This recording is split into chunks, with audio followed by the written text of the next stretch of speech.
हाँ, कॉन्सेप्ट की सीरीज में आज हम बात करेंगे hard power, soft power, smart power और इसके पीछे लॉजिक क्या है, ये सब बातें इस पे होगी। और इसको इंडिया में भी जब विदेश नीति की बात आती है तो सॉफ्ट पावर की बात आती है। जैसे आपने सुना होगा कि जो G20 की समिट हुई थी सितंबर में इंडिया में, तो इसमें इंडिया ने अपनी सॉफ्ट पावर डिस्प्ले की और इंडिया की सॉफ्ट पावर बढ़ रही है। तो मैं इसके कॉन्सेप्ट पे थोड़ा जाऊंगा। इसमें एक्चुअली ये कॉन्सेप्ट जो सॉफ्ट पावर का है और इनमें अंतर करने का, ये कॉन्सेप्ट अमेरिका के एक पॉलिटिकल साइंटिस्ट थे जोसेफ नाई ने दिया था। हालांकि कॉन्सेप्ट उन्होंने पहले दे दिया था 90s में ही, लेकिन इसकी जो व्याख्या की 2004 में अमेरिका की सॉफ्ट पावर के बारे में उन्होंने चर्चा की। उनका जो बेसिक तर्क था उस समय वो ये था, हार्ड पावर का मतलब मिलिट्री पावर। किसी चीज़ को किसी देश से अपनी बात मिलिट्री यूज करके दबाव डाल के मनवाना। तो उनका ये तर्क था कि अमेरिका जो दुनिया में अपना प्रभाव बनाए हुए है वो केवल मिलिट्री पावर की वजह से नहीं है, उसे सॉफ्ट पावर को भी ध्यान में रखना चाहिए।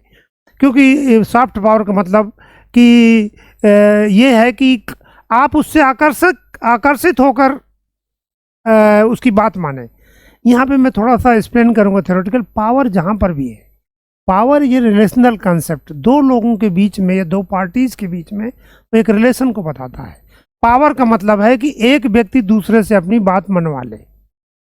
अगर एक व्यक्ति दूसरे से अपनी बात मनवा रहा है धमका के, फोर्स का यूज करके, तो हार्ड पावर हो गया। अगर एक व्यक्ति दूसरे से अपनी बात मनवा रहा है, अपने आप ही वो मान रहा है अट्रैक्शन के कारण, हम अमेरिका के मूल्यों को फॉलो कर रहे हैं उनके अट्रैक्शन के कारण, तो ये उसका सॉफ्ट पावर हो गया। स्मार्ट पावर क्या है? अगर हम किसी सिचुएशन में इसको यूज करने से संबंध में है स्मार्ट पावर। हर सिचुएशन में ऐसा नहीं है कि सॉफ्ट पावर से ही काम चलेगा या हार्ड पावर से ही काम चलेगा। तो उसने अमेरिका के लिए एक गाइडलाइन दी कि सिचुएशन स्पेसिफिक ध्यान में रखकर हार्ड पावर और जो स्मार्ट पावर का उचित मिश्रण जब किया जाएगा सॉफ्ट पावर और हार्ड पावर का, तो उसे हम स्मार्ट पावर कहेंगे।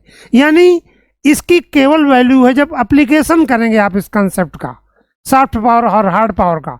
स्मार्ट पावर वो मानी जाएगी जो किसी विशेष परिस्थिति में समुचित मात्रा में हार्ड पावर का प्रयोग करती है और समुचित मात्रा में सॉफ्ट पावर का प्रयोग करती है। जैसे उदाहरण के लिए ये दोनों स्मार्ट पावर की बात आई थी अमेरिका में, जो अमेरिका की जो अफगानिस्तान में नीति थी, वो तालिबान के विरुद्ध ये भी प्रयोग कर रहे थे, हथियारों का प्रयोग कर रहे थे, लड़ाई भी लड़ रहे थे, ये हार्ड पावर हो गई।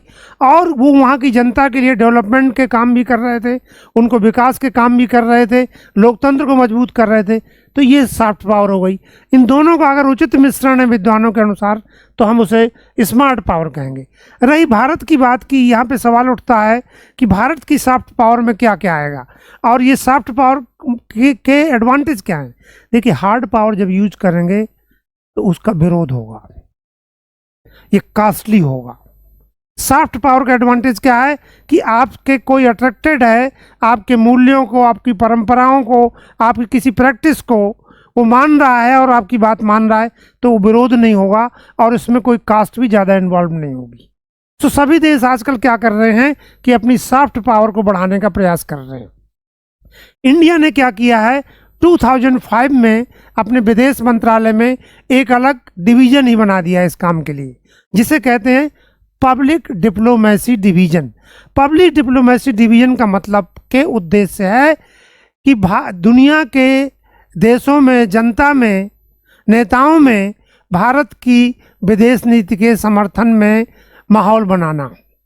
और उसके लिए हम लोग क्या करते हैं, कभी गांधी की बात करेंगे, कभी हम नॉन वायलेंस उनकी सिद्धांत की बात करेंगे, कभी अपनी कल्चर की कि हमारा कल्चर ट्रेडिशन कितनी, डांस ड्रामा कितने पुराने हैं, ये बात करेंगे। कभी हम कहेंगे India is the oldest democracy. कभी अपने खाने से या कल्चरल दूसरे रूपों को हम जनता के सामने रखेंगे। जब हम ये सब करते हैं तो यही हम कहते हैं कि we are strengthening our soft power. और यही क्या हुआ कि जब लास्ट ईयर G20 की समिट हुई तो इंडिया ने अपने जो क्राफ्ट्स थे उनको डिस्प्ले किया। इंडिया ने विदेशी प्रतिनिधियों के सामने अपने हिस्टोरिकल प्लेसेस को डिस्प्ले किया, अपने खाने को डिस्प्ले किया, और ये भी एक प्रदर्शनी लगाई कि India is a mother of democracy. ये सब क्या था? This was an attempt to attract people towards Indian culture, Indian ideas, Indian values, ताकि हम अपनी सॉफ्ट पावर को मजबूत कर सके। तो मैं समझता हूँ कि थोड़ा इंडिया के बारे में भी मैंने प्रकाश डाला और सॉफ्ट पावर, हार्ड पावर और स्मार्ट पावर के कॉन्सेप्ट को भी समझा। Thank you.